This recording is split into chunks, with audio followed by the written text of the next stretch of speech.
তখন আপনার ওই জায়গাটা সই হয়ে যাবে, তখন আপনার আর কোনো সমস্যা হবে না ইনশাআল্লাহ। তাই আমরা কোরআন পড়া, কোরআন একটা আল্লাহ তাআলার কিতাব। কোরআন আজকে আমাদের দেশে কোরআনকে অবমাননা করা হইতেছে। এই কোরআনকে অবমাননা করার কারণে কোনো কোথাও প্রতিবাদ না করার কারণে এই জন্য তো আল্লাহ তাআলার গজব আমাদের দেশের উপরে সবসময় নাজিল হইতেছে।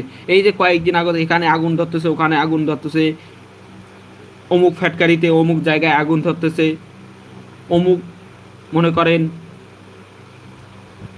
গরু ছাগলের অসুস্থ হইতেছে রংপুরের মধ্যে দেখবেন, মনে দেখবেন এই কোরআন অবমাননা করলে যেই দেশের মধ্যে কোরআন অবমাননা হবে, কোরআন অপমানিত হবে, কোরআনকে মানুষ লাঞ্ছিত করবে, সেই দেশের মধ্যে আল্লাহ তাআলার গজব চালু হয়ে যাবে। আজকে তার বাস্তব প্রমাণ আমাদের দেশে হইতেছে, আমরা দেখতেছি।